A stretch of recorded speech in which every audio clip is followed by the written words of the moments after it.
Svenia Busson, bonjour. Vous êtes exploratrice. Alors, dans l'éducation, bien entendu, c'est un mot qu'on connaît, hein, on explore les connaissances. Vous, votre propos, c'est de vous balader dans le monde entier et de voir un peu l'évolution des innovations pédagogiques dans tous les pays du monde, c'est ça? Tout à fait.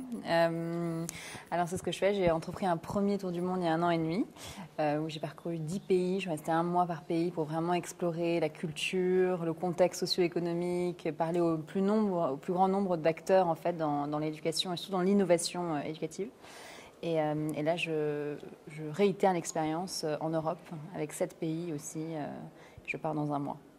Alors, quand on dit exploration, bien entendu, le sujet est vaste, hein, donc on va se concentrer sur les EdTech et la problématique d'utilisation des EdTech dans des pays en développement fort, hein, autant d'un point de vue économique que démographique. Tout à fait, tout à fait. Et c'est un grand défi, en fait, parce que le numérique peut apporter beaucoup à ces pays-là, selon moi, parce que l'accès à l'éducation est très, très pauvre. C'est-à-dire qu'aujourd'hui, surtout en Inde, par exemple, le taux d'absentéisme des profs est énorme. Et donc, si on peut penser que le numérique peut aider des jeunes et des moins jeunes à accéder à la connaissance, c'est un vecteur d'ascension sociale aussi d'avoir ça. Et puis dans ces pays-là, je veux dire, le taux de pénétration d'Internet et des mobiles est assez élevé. Et on peut utiliser ces vecteurs-là pour transmettre du savoir, de la connaissance et éduquer. Ça, on peut, hein, les technologies, a priori, celles qu'on a présentées sur EduSpot, on voit très bien qu'on peut faire plein de choses. Mais est-ce que dans ces pays visités, hein, que vous venez de citer, on a effectivement des programmes qui envisagent ce genre de choses et sous quelle forme? Alors, des programmes, il y en a toujours. Il y a toujours, par exemple, au niveau étatique, en fait, déploiement massif de matériel, comme le programme One Laptop per Child, qui a été développé surtout en Amérique du Sud et en Afrique. Mais pour moi, c'est très local, en fait, cette éducation. C'est-à-dire que ça ne peut pas venir d'un État et ça ne peut pas, surtout dans ces pays-là, être imposé finalement à tous les profs du pays. On va maintenant déployer un ordinateur par enfant et ça va bien marcher. Non, c'est pas la solution miracle. Et je pense qu'il faut que ça vienne du bas. Il faut que ce soit bottom-up comme processus d'innovation, que ça vienne des profs eux-mêmes, des entrepreneurs sociaux sur place qui connaissent qui connaissent le contexte et qui peuvent finalement développer des applications qui soient vraiment pertinentes pour ces populations-là. Oui, c'est vrai qu'effectivement, on a toujours tendance à vouloir mettre en place des grands plans. Pas des ghost plans, mais presque, quelque part. On dit, ben voilà, hein, comme vous dites, un ordinateur par classe, avec des objectifs quantitatifs, mais on sait très bien que ça ne fonctionne pas. Hein. Doter les matériels ne suffit pas à vraiment des usages intéressants et véritablement apprendre aux enfants.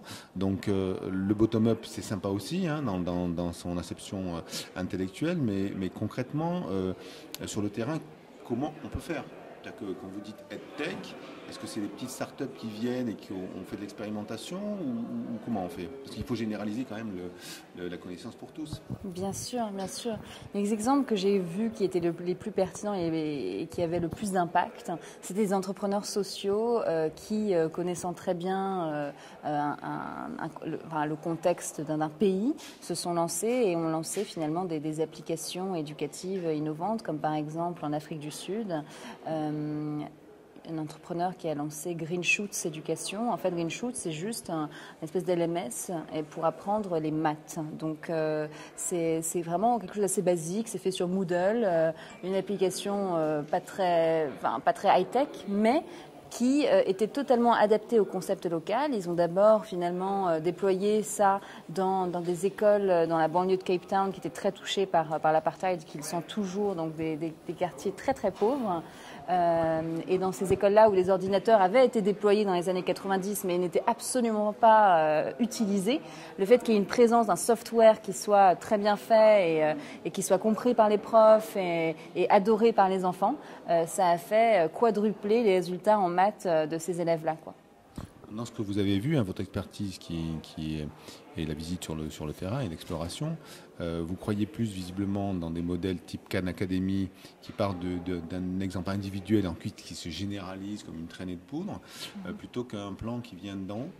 La Khan Academy, maintenant, c'est presque généralisé. Hein. Donc, pour moi, c'est presque une massification, finalement, la Khan Academy. Donc, Moi, je crois vraiment dans les initiatives locales, mais le plus local possible. Et ensuite, on peut les adapter à d'autres localités, à d'autres régions.